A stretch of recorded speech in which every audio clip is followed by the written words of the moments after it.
这2座特色公园当初规划设计的时候，都有邀请在地的民众、里长、地方的民意代表，还有特色公园联盟、身障联盟一起来做参与式的规划设计跟票选的工作。在这个台江的这个特色公园里面呢，它不仅是有16样特色的游具，并且呢，它是一个公园兼滞洪池的功能。那这里面的滞洪池呢，可以容纳64000多方的一个蓄水量，那总面积呢有3.44公顷。那第2座就是我们现在所在地这个草湖寮地景的这个特色公园呢，它有0.92公顷。那这里面呢也有10几项的游具，那包含呢攀爬的树屋，还有这个有这个渔船造型的溜滑梯，还有游戏的沙坑还有这个音乐小屋等等，都是非常具有趣味，让民众非常惊艳的一个特色公园。那我们希望在完工之后呢，加强它的夜间照明，那并且呢也希望开箱之后可以吸引我们台南市各地的小朋友，还有这个全龄化，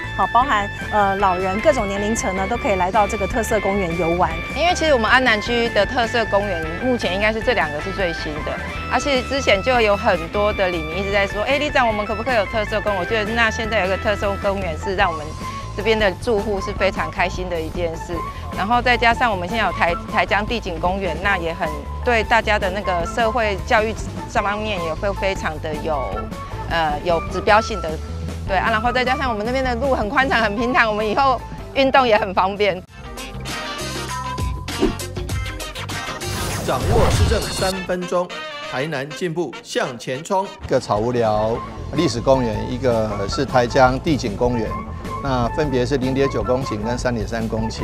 那因为借着这个土地重划，使公部门也跟社区获得了一座64000公吨的这个滞洪池，还有抽水站，还有190几位的停车位，那可以服务周边的这个民众以及来公园玩游憩的民众。这个地方对于公部门来讲，那节省了工程经费；对于地方来讲，促进了地方的繁荣；对于家长来讲，增加了孩子游憩的空间；对于防洪治水来讲，也增加了周边的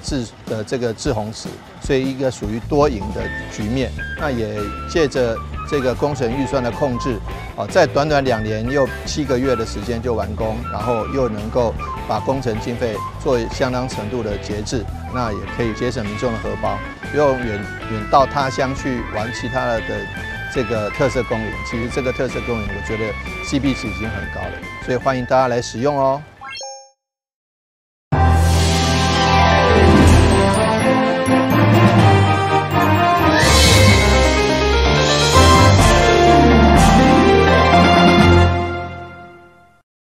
根据户政资料的显示，台南市北门地区人口数去年已经无到1万人，到今年4月底，人口嘛只剩9905人。对此，大北门地区出身的议员彭一峰上午透过市政总质询，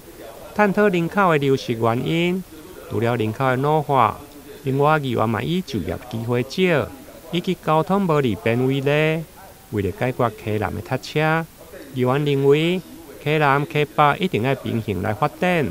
因此建议溪北到南科要来兴建跨闸门溪的大桥。所有货运物流距离时间成本呢，拢是爱看这个交通。咱厂商要入来，嘛是要看你的交通的便利性啊。厂商若无入来，就无商机嘛。地方所以讲要留人嘛有困难啦。所以讲呢，本身就建议讲，咱台南唔通都重南轻北，尤其呢。咱即摆咱看咱台南、溪南这边遮逐工咧读车读甲过路路拢一直在读车，这咱看就讲诶，咱一定爱均衡发展，即摆工业区呢真侪拢起伫咱溪北林，非常需要咱将咱交通来再串联起来。那么将咱溪北整个甲南科做一个串联，即摆规划讲呢，伫咧南41线接咧台江大道甲南科这个五桥中路跨正文溪这4道173线嘛，局长，该当来甲咱市民报告一下，因为足侪市民足关心，一直问。家己的迄个都市计划去做一条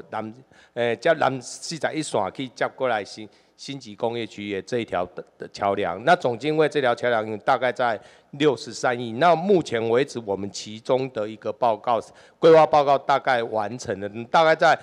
年底的时候把期末报告完成了以后，我们会去跟中央去争取相关的预算。那另外谈到的就是对磨刀的假处寮搞迄个咱横跨一条桥去衔接乌桥中路啊，这条的桥呢，它因为比较上游，所以说它的费用稍微比较少一点，但是也要大概将近50亿，所以我们也现在跟这2个桥梁其实同样都在同一个时间做一个规划。针对工务局的回应，2条路线包括南41跨闸门溪桥，大约需要63亿。另外，对假处寮到乌桥顶路需要50亿的经费，2条总经费113亿。议员烦恼，如果中央只愿2条选1条，到底对1条较重要？对此，工务局嘛回应，2条拢真重要。李市长嘛表示，上好2条拢爱做，预计今年底之前会来完成规划报告，送中央来争取经费。台南新闻联跟采访报道，针对最近上行的 AI 科技发展，不管是辉达的黄仁勋，或者是草画的苏之峰，2位拢甲台南真有关联，而且要伫台湾来投资。对此，议员曾嘉欣希望市府会用发挥台南上大的热情，争取伫台南沙轮来设厂。接续议员针对争取都市的归零全民运动馆。好不容易伫今年初，看到甲中英大学运动场馆来合作正式启用。不过，议员针对环境的地点以及部分的设施损坏，甚至连消防的灭火器拢过期，因为位置无适中，加上使用的人少，议员质疑根本是咧饲梦啊！你讲好，你欢喜要来开一个全民运动馆，互阮桂林区。用伫长隆大学，用伫遮尔啊远的所在，那归仁市中心的居民根本没有办法去啊。结果你着嘛袂教，迄天伊去参加了后，回来就很多声音了。因为现在归仁就只剩下我一个议员，我一直在讲全民运动馆，为什么别区花了这么多钱都可以争取，为什么我们归仁区没有？是看桂林区的市民没有吗？到底是怎样？结果一做报告一个哈。局长，我讲你先听我讲了，然后你们说预计吸引3万人，我看30个人拢无啦，莫讲3万人啊。你们在做检讨嘛？然后每年我们付了360万的这个人事费给长隆大学，然后目前你看哦，你从影片看状况这么差，你觉得有人会去吗？局长，你敢不该水姐 ？OK。那个长隆大学这边哦，其实主要就在那个学餐啊、学生餐厅的地下室那边有一个重量训练室，还有一个桌球室。局长，我跟你讲啊，你讲的我知，就是你们去开幕的时候，拿唯一那个新的而已啦。对。结果所有里面的设备，大部分拢是爱付钱啦。除了桂林全民运动馆，另外桂林游泳池嘛同款。游玩批评厝顶生生，一拄着落雨就来漏水，设施状况非常的歹。希望市府会用全面来整修。对此，市长嘛回应，明年初会来做改善。台南新闻联跟采访报道。世新大学112学年度毕业典礼6月1号、2号在世新讲堂隆重举办，分为新闻传播学院、人文社会学院、法律学院及管理学院以及博硕士班5个场次，共2000多位毕业生。校方特别邀请杰出人士担任嘉宾。中嘉集团董事长郭冠群受邀致辞时表示，追随梦想是毕业典礼上的标准说法，但事实上毕业生们并没有足够的经验了解什么是真正的梦想，而要先以负责任的态度做好每一步工作。Follow your dreams， 这个好像是一个所有毕业典礼最标准的说法，可 Follow your dreams 是一个非常不好的生涯开始建议。它会有2个问题。第一个问题是呢，你们还没有足够的社会经验，告诉你们什么才是你们真正的梦想。第二个呢，你们很可能会因为你们的梦想而变成眼高手低，做不了好的事情。这个观念呢，如果你去看现在台湾最热门的人物是谁？是 NVIDIA 的黄仁勋。他在 Stanford 的演讲里面好几次讲到类似的观念，让你 follow opportunities， 要去接受拥抱所有最困难的责任跟任务，因为那个会建立你的责任感，会建立你的自信心。同学们，你们今天什么是最好的投资？就投资你们自己。你们今天有什么最大的本钱？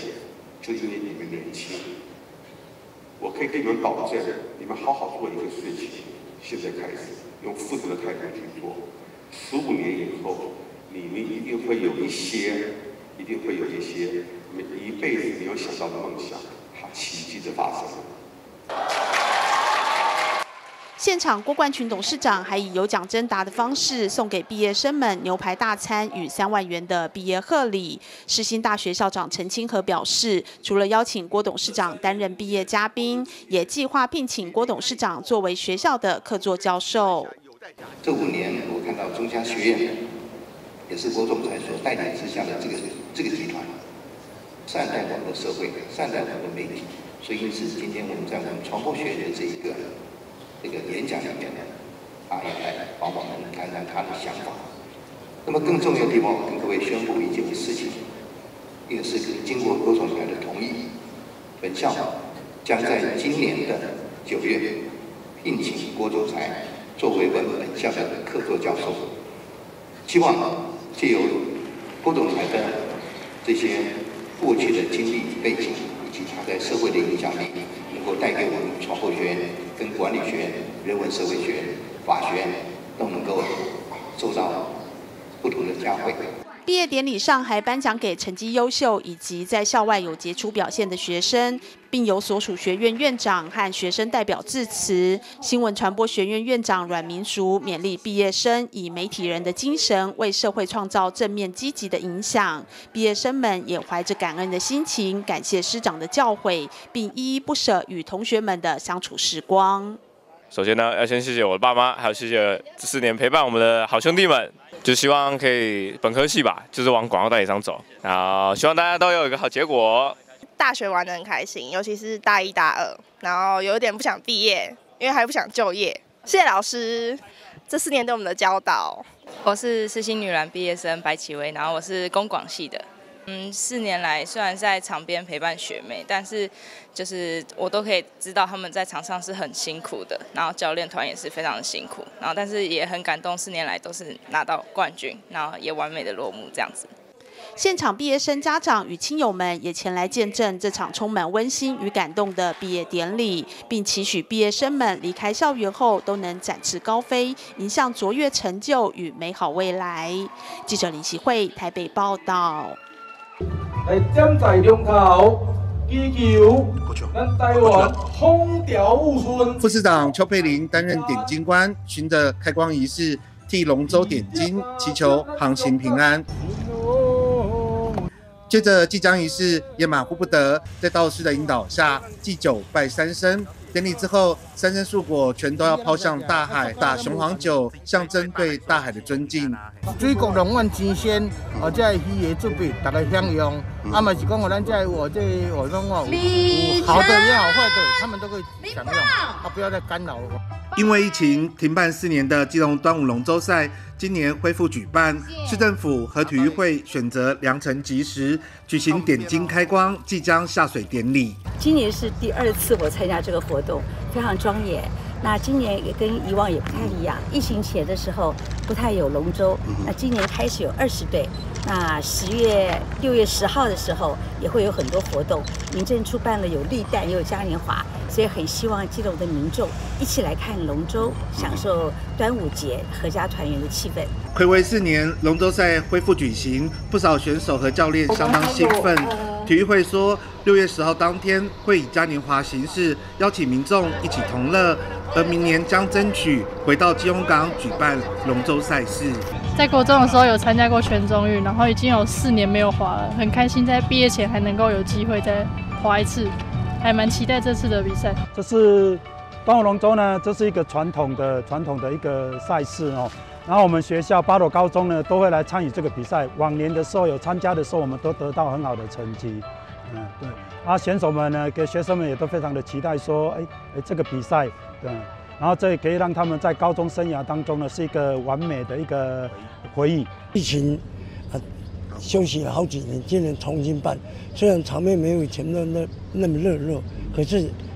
慢慢办就开始。我们也有跟市长建议啊，明年可以改到基隆港，就是我们海洋广场前面那个横的，不会影响到我们的水道，而且那地方啊知名度高，外县市要来看也可以。我们基隆港赛龙舟，我们以前在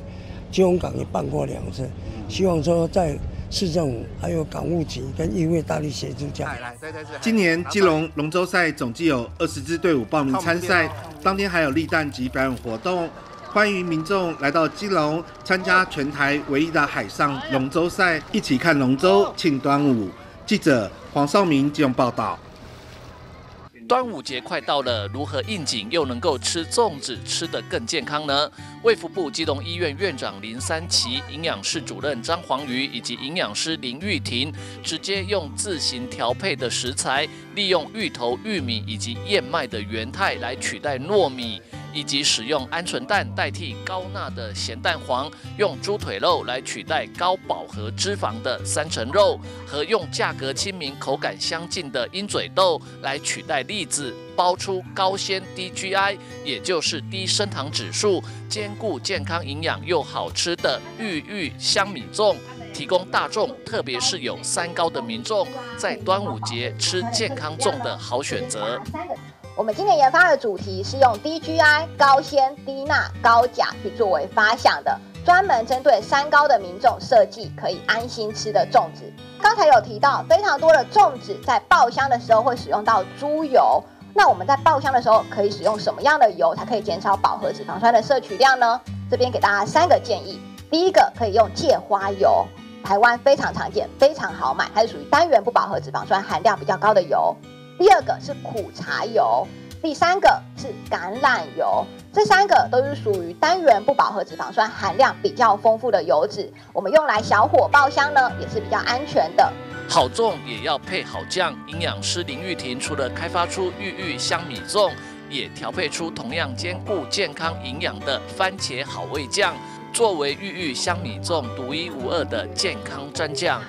玉香米粽再加上番茄好味酱，这一组搭配下来呢，只有300大卡，但是呢，却含有5克以上的膳食纤维。膳食纤维这样简单吃1颗粽子，再搭配一个酱料，就已经达到每日1/5的需求量了。但是300大卡呢，只有达到我们一个便当2/3的热量，是不是很划算？还可以再吃点别的东西。那别的东西可以搭配什么呢？我们就来看到，我们现在吃到的玉香米粽，相当于我们的2份全谷杂粮类，再加上1份的豆鱼蛋肉类，因此还可以再搭配1份蛋白质、1份蔬菜、1份主食，就可以吃得很均衡。但是大家可能会想说，这3个东西看起来好像没有很好准备的样子，其实不会。我们可以看到前面的那1盅汤，就是我们使用我们的玉香米粽，再搭配上1盅我们炖好的汤，就可以吃得很均衡。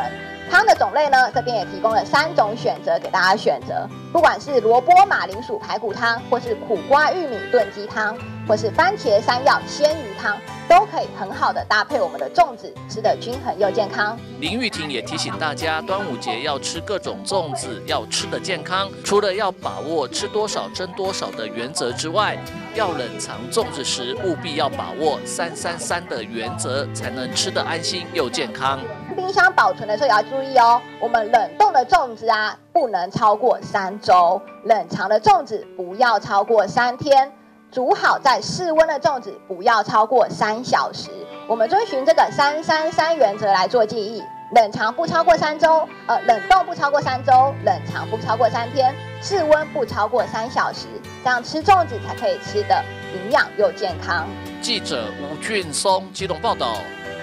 新北市辖内茶叶栽培面积为753公顷，茶叶产量为426吨，其中最大产区为坪林，栽培面积达到488公顷，年产量282公吨，占全市65%，为包种茶的主要产地。新北市农业局表示，包种茶有100万冠军茶之称。新北市结合在地青农协会，打造多元伙伴关系，以发展在地特色产业链，将新北好茶品牌打造消费者信任的品牌，建构永续农业与营造良好的生产环境。在新北市坪林区公所广场前举办，有水岸野餐、SUP 立桨体验，还有熏花茶。那我们在6月8号、6月9号、6月15、6月16，就是2个周六、周日哈，在我们坪林主场都有很多元的茶节活动，有4大主题哈。那第一个就是我们的新北好茶市集，那还有我们的水岸的活动哈，包含立桨啦、水岸音乐会，都会在这个我们的水岸来举办。那在我们的庙埕哈，100年的老庙，160多年的老庙保平宫的庙埕哈，我们也有亲子的游戏哈，会赠送大家哈，就是品茶券。坪林区公所表示，在6月8号、9号、15号、16号，在坪林区公所市民活动中心举办千人封茶。那值得一提的是，今年我们在坪林首度办理的1000人的封茶活动。这个活动真的是坪林第一次来办哈，而且呢，今年也特别的拜托我们的坪林农会拿出今年春茶的得等的好茶来当封茶的这个茶叶，啊，等于是你来参加呢，每个参加报名的人只要350块，其实只是买那个瓮啦哈，你就可以在一个非常在有专人带领的这个情况之下哈，在充满封茶的仪式感当中哈，去把你的祝福、你的心愿、你的梦想都可以封藏在里头哈。另外还有茶乡走读小旅行，由在地讲师带领坪林1日游，民众也可以探索茶乡坪林之美。记者李根基新北采访报道。南崁手球。手捧全国冠军奖杯，南崁高中手球队日前参加全国精英杯手球赛，以黑马之姿打败其他11组强敌，夺得高中男子组全国冠军，写下成军11年来队史和校史的最佳纪录，更获得前往斯洛维尼亚 U18 国际青年手球锦标赛的入场券。尤其当时在比赛前，球队多位成员都曾受伤。球员詹善恩更是处在手术后的康复期，让团队战力一度不被看好。不过带上上阵的他们仍十分尽力为球队付出，最后获得冠军奖杯，让所有队员们都十分开心。队长也喊话队友们，希望大家都要顾好自己的健康，才能继续拼战。因为也配合时间蛮长的，所以就是很熟练，然后也很熟悉，知道对手或者是对方或队友想做什么。所以整体打起来就觉得还蛮顺的，就是其实也是很开心，就是可以在高中的生涯，然后在最后一个杯赛拿到冠军，也还是做好自己的本分，然后把自己在场上该做的事情做好，然后为球队努力。蛮开心的，就是在高中生涯有拿过1座金牌。一开始的时候很怕自己拖累了大家，就觉得在比赛上做不到什么作用，不过好险是至少有帮到大家一点点的忙。让大家不会有太多的烦恼。其实上到战场就是